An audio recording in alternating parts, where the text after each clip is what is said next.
they were the things that at the time I felt like, why does this keep happening to me? And what did I do to deserve this? And like, it's not fair, and the kind of victim mode. And now I really truly can look back at it and say how much it happened for me, because I wouldn't be who I am today without it, and I wouldn't be able to do the work that I do for others without it.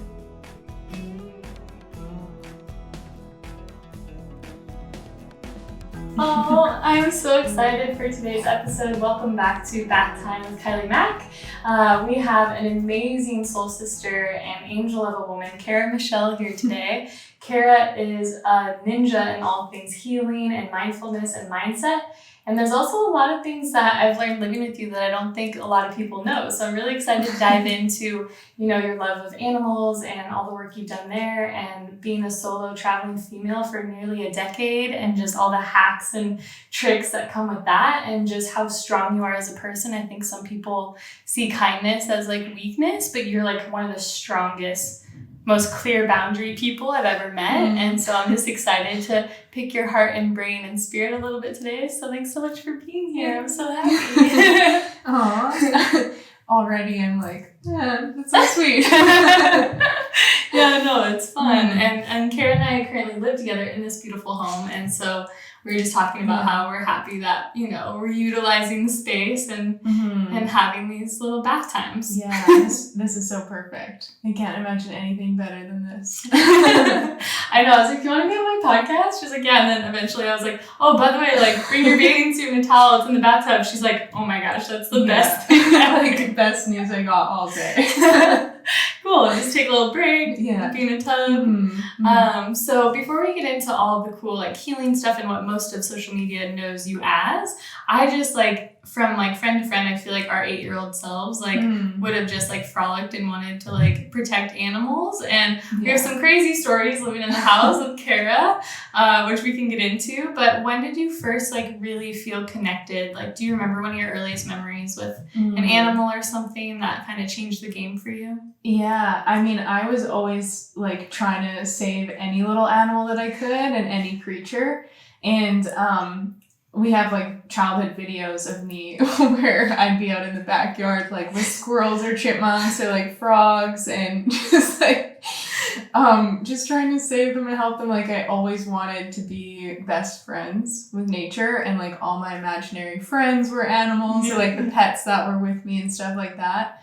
So pretty much my whole life I've been drawn to animals that way. And then where did that grow? So you started traveling a bunch and just really exploring the world, which I can't wait to dive into that as well. But at what point, what was your first experience taking that love of and connection with animals and bringing it to a sanctuary, or how did that find you? Did it find you? Did you seek it out? What was that journey like? Good question. I think I kind of found my peace through being with animals, and I felt that was always the place that brought a lot of healing for me and grounding and everything. And animals are so present, so much unconditional love, all these things I've worked really hard to emanate in my own life. I really think I learned it from animals. And I used to volunteer with dogs at different dog shelters. And then in university, I started working at a wildlife rescue and working with owls and birds of prey. And then in 2012, I went to Guatemala to work at a wildlife sanctuary with monkeys and all these incredible animals there. Then 2015, 2016, I spent almost 10 months working at an elephant sanctuary in Sri Lanka. So it just kind of kept escalating from really small, average animals to as big as I could get.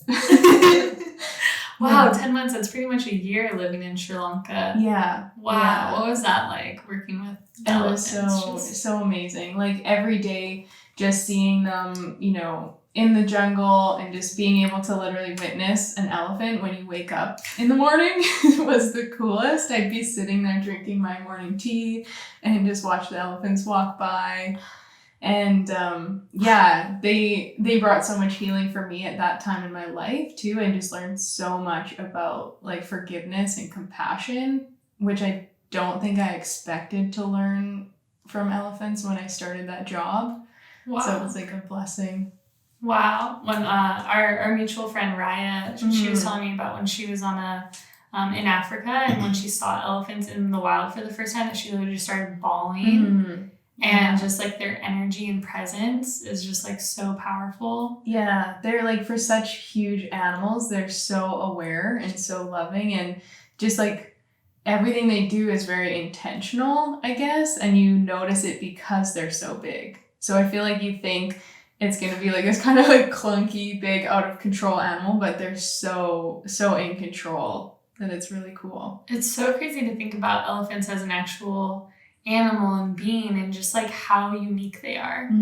Just how unique they are. Like there's no other animals really like them. And I was reading about elephants, and I learned that they actually will like have funerals for like their ones who have passed, and like cover them in like sticks and dirt and stuff, and that if they're walking on their travels and they come across another burial, they'll like stop and like they like honor it. And, which is, it's so beautiful. It's so beautiful. Like, they're definitely my favorite animal. Really? For sure. Wow. And like also how they communicate, they said that like just like by like they have their own like radar thing, because they just like hit the ground. It's like certain radars. The rumbles can send like signals through the rumbles in the ground, which is crazy. And another thing I learned working there was just that they have anywhere from like 40,000 to 50,000 muscles just in the trunk. Like just in their trunk. So when you're up close and you like see an elephant, you're just like, oh my gosh, there's so much power and like intricacy, I guess, in there. And it's just like mind blowing. Like, how is this a thing? What does their trunk like feel like? I remember as a kid one time I was like holding out, I think like an apple or something, and it like touched me, like it's just so cool. I don't know. It's just like a little it's like a little human hand, but like it is just kind like of very actually, little like clasping. Just like taking the fruit, or like we used to give them cookies sometimes as the treats. Like one of the elephant's favorite cookies was these like lemon puff biscuits, and so we'd always go give them to her, and she just like. What were your roles like being there for 10 months? Were you volunteering, or what's that kind of exchange like? If someone was interested in doing that, what's kind of the lifestyle? So I started as just a volunteer for like a few weeks, and before I had done that, I told everyone back in Canada, like, I'm gonna get a job at this elephant sanctuary, and everybody doubted it, and they're like, how's that gonna happen? Is that realistic? And I was like, yeah, it is. And this opportunity came up for a volunteer coordinator position. And so that's actually how I went back there, was to manage the whole volunteer program, which was like international volunteers coming to spend time with the elephants. And so I was mostly managing that, but then we also did a lot of like vet care for the elephants. So I got to help with that. And I had done like a zoo animal technology certification, and I have some stuff. Of course. So like I got to do some of the vet care too, which was really cool to like be a part of that. Wow. So it's just like I think especially with travel, and especially for women, we do tend to like doubt the possibilities or feel like it won't happen for us, and so we don't put ourselves out there. And for me, that was like such an empowering moment of really following my heart and just believing it could happen. And then because I took those steps, like it did, right? And so often we block ourselves because we're afraid it won't work out, or it's not possible. Totally. No, it's so inspiring, and thinking about, just making it happen, being like, well, there's only one way to find out. Like, I'm not going to know unless I try. Yeah, exactly. Yeah. And even when I applied for the job, I was like, I don't know if I'll be like qualified enough. I know I have tons that I can bring to the table, but who knows who else is going to apply, what it'll look like. But you never know if you don't try. So you just go for it. Yeah. And if it's meant to be, it'll be. Totally. I definitely trust in that. And before we dive in a little bit more to the travel, which I really want to, I'm a huge like birds of prey nerd, like bird nerd in general. But like when you were working with like the different birds of prey at the bird rescue, what were some of the like little personalities that you saw, and like what kind of stuck out to you? It's like what you know from animals in Oh, general. yeah. Like, they all have such unique personalities, and that is what's so cool, because it's just like people. Yeah. You're like, oh, this one's so different than the other one. For me, it was mostly owls, and I have like a really big connection to owls because they were my brother's favorite, and he passed away. And a lot of the owls that I worked with had different injuries. So like whether it was wings, one of them had lost an eye. And it was just like, for me, I think, again, what inspired me or what I enjoyed the most was just seeing the strength and like the resiliency in them. And so being able to like help support where I could, and then like witness all of their desire, like the animal's desire to live and like heal and get better no matter what it's been through. It was always really cool. Oh, that resiliency. Yeah, I saw a barn owl last night again. Really? I was walking on the beach and it flew right over. And at first I was like, oh, seagull. And I looked up, I was like, oh, barn owl. Oh my gosh. And I was like, oh, and I thought of you, of course. Well, yeah, thank you so much. And that's so inspiring. And maybe in the description I can put like the different places that you went to if people are interested, or even like how to get started in that. And like when you want to apply, do you just like find the place and apply to be a volunteer? Is that kind of the process? I just really did a ton of research wherever I was living at that time or wherever I wanted to travel to. Yeah. And then, just like reached out and dropped a line of like, hey, this is what I do, or my experience, or just my passion.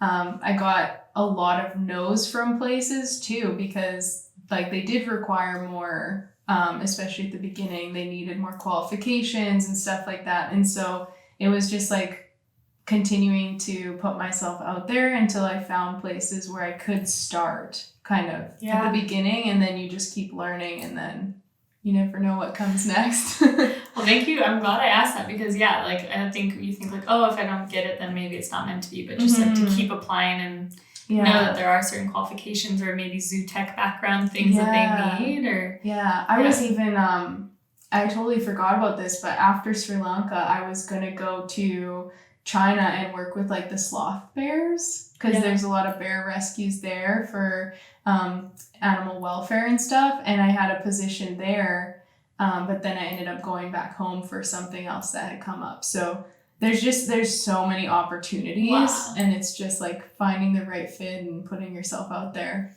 So cool, so inspiring. What? And so thank you. And when it comes to traveling, we were talking the other day about, like house sitting and traveling and solo female, like just there's so many ways you can travel, like backpack, hostels, all these things. And you're such a queen that it was so cool to hear you say that, as a kid, or in my earlier 20s, as a kid, feels like being a kid. In my earlier 20s, I had like applied to do woofing in Puerto Rico actually, and was gonna go with my boyfriend, and then we ended up like splitting up at the time, and I didn't get the best vibe of the guy on the farm, so I didn't feel comfortable just going. But I always was like, oh, I'd love to woof or something. And then you were talking the other day about like house sitting, and that seems like quite a hack. Do you want to explain a little bit about, have you done it? What's your experience been? And what is that even like? Yeah. So I did like the couch surfing and stuff too. There's always like interesting experiences with that as a woman. But the house sitting is probably my favorite. So there's like a few different websites, and we can always put that in the description too, even.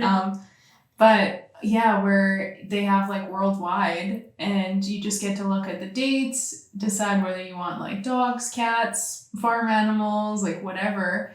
And I did that through America a few years ago. So I decided to road trip, and I was like house sitting in Idaho, and then Scottsdale for Christmas and New Year's, and then Lake Havasu for a few months. And it was so cool. Like I would just get a house to stay at for free in exchange to take care of their pets. And that was perfect for me because then you get like the animal vibes wherever you are. You get to feel grounded in your place. You can still explore and like be a tourist where you are. But and for me, I kind of felt at that point I had definitely outgrown the hostel vibes, and I was like, I don't think I can do this. And this was like a perfect medium. Now, do they always have animals, or do some of them not? Some don't, yeah. That's So you can okay. even just do the house and just be someone who's there, like taking care of like The getting the property, mail, the yeah. plants, being a house, like a person in the house to make it look busy and. So cool. What are some of your favorite memories from those experiences? Like, was there something funny, like you lost the animal for a day, or like, you know, is there any like crazy stories that happened? Or... Oh, I'd be so stressed. I know. Like, oh no. Because it seems like a lot of pressure, a little bit, you know, you're like... Yeah. In a good way. I think it was more just like the funny characteristics of the dogs again. Like one of them, the one in Scottsdale, they had this beautiful pool in the backyard and it was like right on the hillside. So like this cliff going up. And the dog just like loved being chased around the pool. So like all day in the afternoon it'd be like sunny and I'd just be like chasing the dog in circles. But I was like, get my fresh air and exercise. Vitamin D. Oh, that's cute. And then like in Havasu, there was one day where we were walking and I'm pretty sure it was like a wild coyote. So that was like super intense because the dogs were like really, really small. And I had the family I was house sitting for had been like, take this wooden walking stick with you every day just in case there's coyotes.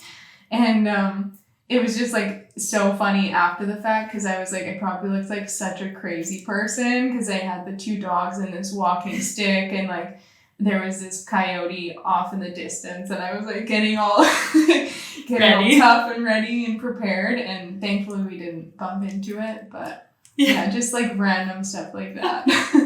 Yeah, I mean, it's very real. In Tahoe, the coyotes are a huge thing. Like they'll send like a female coyote in heat through the neighborhood and like the male dogs will like chase it and they'll lead it right to the pack. Oh my gosh. Yeah, they're so smart.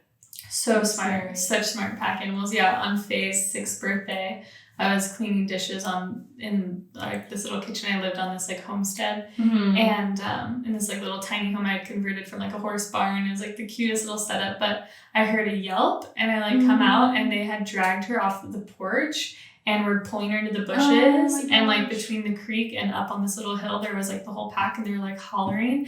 And we had a gravel driveway, and I just grabbed like 2 huge handfuls of gravel, was screaming and throwing rocks at the coyotes, and Faye's being dragged like this. And I like was acting crazy, like just throwing stuff, screaming. And eventually they're like, all right, lady. And they like dropped her, and she like came running to me, and she was like bloody everywhere. And I just like, I remember being like, this is your birthday, I'm so sorry. But like, they're so smart. And like, up until that point, I think she was like, oh, these are my friends. Like, would see them. Oh, they're dogs. And ever since she was like, she learned. But it's so real. Like, that's terrifying. Right? Yeah, I did not mean to bring that up. But, you know, it also, it's pretty wild times. So when it comes to, like, having these, like, animal connections and do you feel like, because I have our friend Sam, I don't know if you've met Sam, but she talks to animals, and that's like a lot of the work she does is like intuitive healing and body talk for animals. And do you feel like, since they were some of like your earliest friends and stuff, that you have like a really great relationship, like communicating with them and just like understanding? Yeah, definitely. And I've done, like you and I both do Reiki, and I had done a certification for like animal Reiki, and I've never done it like professionally in exchange for anything, but with my pets at home and then with the elephants. And then I rescued a bird, which I haven't mentioned, but rescued a bird a few years ago, and it ended up on the dodo, and that was like, I did like lots of Reiki with him because he had fallen out of his nest. A bigger crow had tried to take him and steal him and then dropped him. And so his foot was kind of injured. He didn't know how to use his wings yet. And I just was like caring for him for like 2.5 weeks. And I really believe there's definitely, I wouldn't say I'm probably as skilled at communicating with animals as some people are. Like, I don't feel like a full flow or anything coming from them, but I definitely feel like the energetic connection and this understanding of what's going on. Totally. Yeah, and we can vouch for that as roadies because we live in Venice, so we have lots of rodents, like rats and possums and all kinds of things, and our friend's dog would always like find this possum and like bring it in the house and then it would play dead. And I remember one night, I heard about it the next day, I was asleep. And I'll let you tell most of the story, but I'll just set it up in the sense that like our two big guy friends, Cam and BC, were like in the family room trying to like get this possum out. They're like kind of freaking out. And then Kara just comes in. I was just like, move out of the way, boys. I got this. And just like grabbed him by his tail. Because I was like, the poor thing is terrified. So we can't be like shouting and making more noise and being in this masculine energy. It's not going to help. And then, just kind of got it from its tail and like it started, you could tell when I put my hand there, it just like tightened. So it's like the comfort of having something to hold on to, and then brought it outside and released it in the backyard. And then, last month we had 2 months ago, another possum incident with 8 baby possums. And myself and Louie were the ones like really caring for them. And it was just like, well, I love John. I love John's. I wish John could tell this possum story because basically John was like in his room and he's like, oh, I speak dog, like Scout, or he's like in the kitchen or something. And Scout was like acting weird. He's like, oh, I know what he needs. He needs to be let out. And John like lets him out. And then he says that Scout just like bolted towards the corner. And then saw like him going like this. And John said it was like slow-mo, just like baby possums like, whoa. Like just like flying in every direction. Like and I heard the screams from upstairs. Then John I was like, what is going on out there? And I looked down the balcony and then saw this mom possum playing dead, and then like all these babies everywhere, like climbing up little boxes and climbing up the shoe cupboard, and like I was just like, oh no. And they must have been like so newly born because like their eyes weren't open or anything, like they were just so tiny, so little. And then that's when you and Louie put them in boxes and we got a little hot water, the little water heater thing and towels and blankets, and tried to like give them some water after a few hours, and eventually the mom came back, thankfully, and we could reunite them. And then she took off, and we haven't seen her since, which is good. I saw her one night along the fence a couple weeks after. But that was... The dog hasn't got her since. The dog is gone now. This is just a disaster. Such a disaster. So, I mean, there's so many more things we could talk about, but I really want to make sure that we honor just like the work you do and your own healing journey. And like, you know, I feel like at some point in life, a lot of us kind of like have things happen to us eventually for us that kind of lead us into these like different mindfulness practices or healing techniques or all these things that kind of, you know, become our lifeline to really living like our most expressed best self. And I think it'd be really cool if, you know, you talked a little bit maybe about your own journey and what it's been like, and then also to talk about like what the heck is quantum healing and how did it find you, and just kind of go in that direction if that feels okay. I just think it's so powerful and like such an inspiration for people to have like a point to begin to like explore for themselves, you know, because there's so many things out there. So it's just like keep practicing and exploring things until it like clicks for you. Until you find like what resonates for you. Because I think I know for me the biggest thing, and then I'll get into like the backstory, but I did try so many different things with the hope that like this is the one fix that's going to change everything. And ultimately what I found is just like little bits from everything that some parts resonate, some don't. And so like crafting your own healing journey or your own method is so powerful, because like it is going to be different for every single one of us. So, and different tools at different times, you know, like, oh, cool, I haven't used that tool in 5 years, but this came up again. Oh my gosh, okay. Now I'm going to use it with this. Okay. I thought I've already done this 1,000 times, but here we are again, you know, and that continual learning and relearning, I guess. So what kind of started your journey with like figuring out, you know, this alternative way of like existing with your emotions and your spirit. Yeah, I think I had always been desperately looking for more meaning. Like I didn't feel satisfied with what we're told we're supposed to do here. Like it didn't make sense to me, and I felt like there had to be more. So that always stressed me out, like growing up. And then it was when I was 18 that my brother passed away, and so he had an allergic reaction to a prescription drug, and I was just like, I was texting him the one night, and then the next morning I found out from my mom that he was gone. So that was like the very big initial kind of like hit of trying to figure everything out. I had no idea that was why. For some reason I thought it was a car accident or something, is what I had thought. Wow. Yeah. I don't know how I heard that or found it. Wow. I had no idea. Well, yeah, that would definitely make you start to question some things. And, yeah. Wow. Yeah, and it was like very surreal because when my mom was like finding him and finding that he had passed away, I was on an airplane coming back from a volleyball trip, like from university volleyball, and I was uncontrollably crying that whole plane ride, and I had no idea yet. But I was thinking of my brother, and I was thinking of like, oh, I want to text him these songs to listen to and like remind him of this movie we had watched, and I just couldn't stop the crying.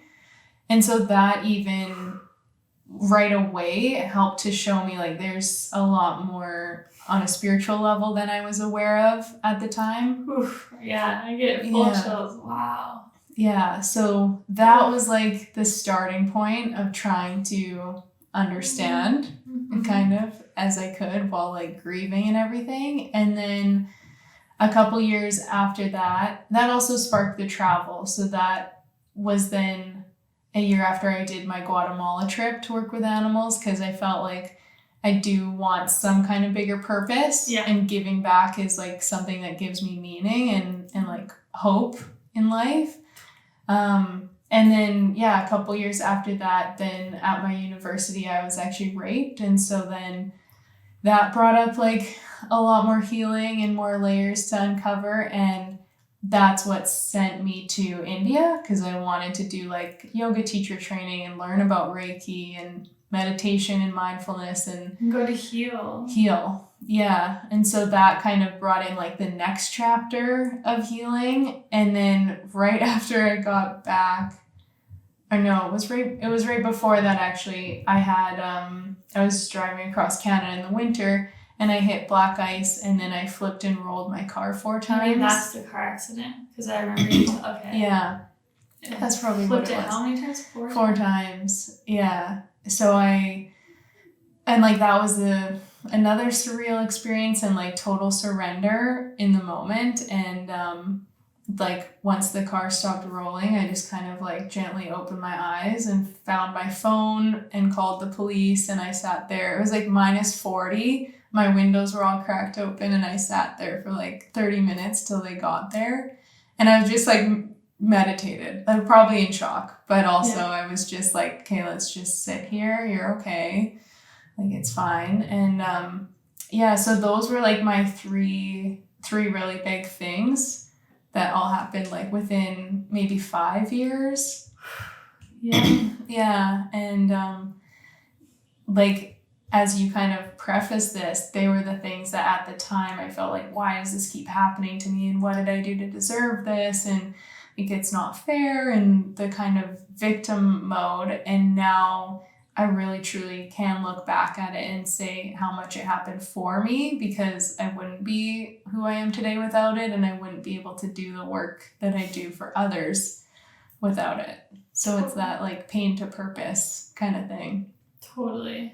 Yeah. Wow. Isn't she just such a pure and just like grounded woman? Like, it's so fun to get to know you and unwrap you more and just like be in flow with you and just watch how you like weave in your life and like your intimate life, in the sense of like we live in the same home, so like we see little weavings of things, or like, you know, what really happens, like more of the behind closed doors, even though we still have behind closed doors. But from that space, like, is that when you kind of found Reiki and like quantum healing, or like, you know, you're at the ashram, or right, you're in India at the ashram. And so how long were you there? I did like a full month teacher training. Cool. And then I did about a month of travel around India, a couple weeks with a friend and a few weeks by myself. And then went back to the elephants for a little while, did a bit more traveling. And then the quantum healing was actually like, I started getting really into Joe Dispenza and like Greg Braden. They're like my two favorites. I got into that stuff a few years ago. And then the quantum healing, like I had started doing it without knowing I was doing it, I think, just because I love meditating. And so I was really getting into like, how can I shift like the imprint or the trauma or the energetic signature that I'm carrying just by like changing my perspective and my understanding of it. So I was kind of doing it already. And then last year, I came across this woman who was doing sessions and had like 3 of the most powerful experiences. And then she's like, oh, my mentor is actually starting the next round of her certification. And so I jumped in right away, and it was just like the best thing I could have ever done. So cool. Yeah. Yeah, I definitely recommend, if you are interested in meditation or learning more about quantum healing, like Kara is such an amazing guide with it. We've had some amazing experiences with your offerings and guiding through that. And I think it's just so special for people to begin to really like kind of close the gap between their like conscious mind and like the life that they do want, and like also that in reverse of like things that they didn't want, and like closing the gap with that. So it feels like a really cool place to like be in the present moment, but also to like, you know, a lot of anxiety comes from like fear of the future, and a lot of depression comes from like overthinking of the past. So it's like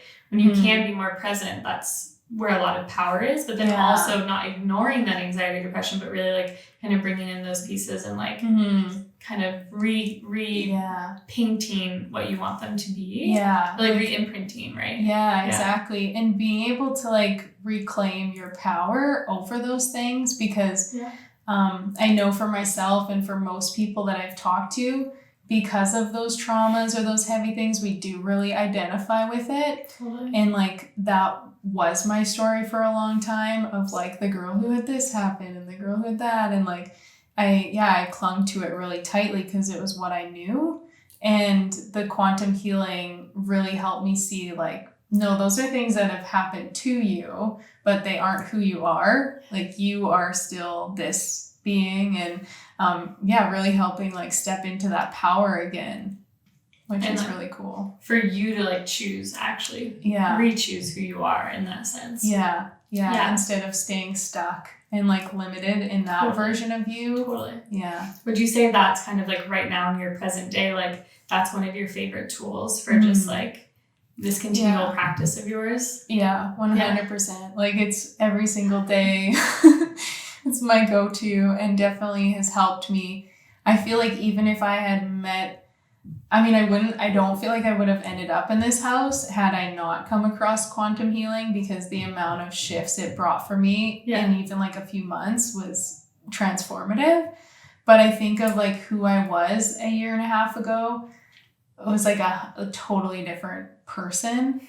And so that's even really cool to like witness of the archetype of person I bring forward for all of you guys to see is not who you would have met a year and a half ago. Like it would have been totally different. Cool. So yeah, it's so inspiring. Yeah, and it also shows just like the dedication to like, if you want to change your life, if you want to be that higher version of yourself, that person that you've always known that you could be, that look, in a year and a half, not only did you want those things or slowly start to manifest, but you're like fully embodied as like closer and closer to that next version of that person. Yeah, exactly. So cool. Yeah. A year and a half is like not that long to like completely transform your life. And, yeah. You know? Yeah, definitely. And be able to see yourself in a new way. And then like when we see and feel a different way, we attract different things. Experiences. So. Totally. Yeah. Yeah. Oh, well, we can talk forever, but I'm so grateful that you were able to make time today and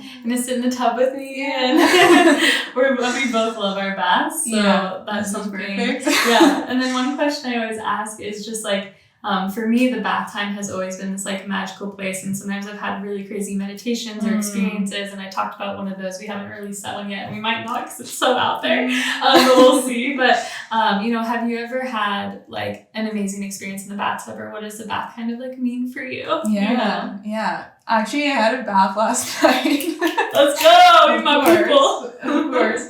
And yeah, I was like meditating in there, doing my quantum healing stuff, of course.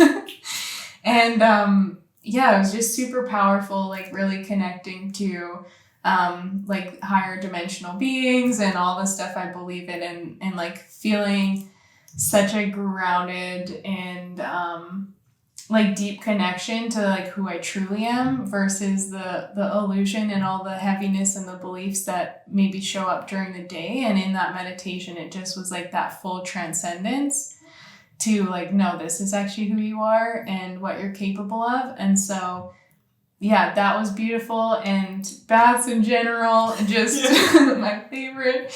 It's such a good way to unwind, and I always feel so like cleansed, obviously with the water too, and just the properties of all of it. So it's such a nice way for us to like take time and just like be instead of all the distractions. Totally.